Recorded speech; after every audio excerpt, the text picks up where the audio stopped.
এখন good morning না, এখন হচ্ছে 12টা বাজে। তো সকালের খাওয়া হয়ে গেছে। তো আমরা এসেছি বাজারে এখন। হ্যাঁ, কে এসেছি দেখো, আর একজন আছে সামনে। বাজারে এসেছি, তো বাজারটা দেখো, তোমাদের পছন্দ হয় কথা বলতে। টাটকা বাঁধাকপি নিতে এসেছিলাম মাঠে। এই মাঠের বাঁধাকপিগুলো এখনো পুষ্ট হয়নি, তাই এগুলো আমরা নিতে পারবো না, তাই আমাদের একটু ভেতরে যেতে হবে। আর এই যে ছোট ছোট যে গাছগুলো দেখছো, এগুলো হচ্ছে ফুলকপির গাছ। এখন তো ফুলকপির দাম কম, কদিন পরে কিন্তু এই ফুলকপিগুলো যখন উঠবে তখন অনেকটাই দাম হবে। তো গ্রামে বসবাস করার এটাই হচ্ছে সুবিধা, যখন তখন মাঠে এসে টাটকা শাকসবজি নিয়ে যেতে পারবে তোমরা। তো আমরা চলে এসেছি বাঁধাকপির খেতে। তো এখান থেকে টাটকা টাটকা বাঁধাকপি নিয়ে নিলাম কয়েকটা।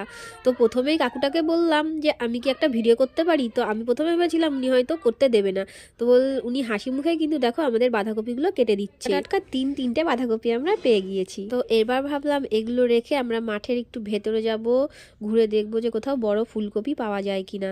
তো দেখা হচ্ছে পরের ভিডিওতে, এখন রাখছি।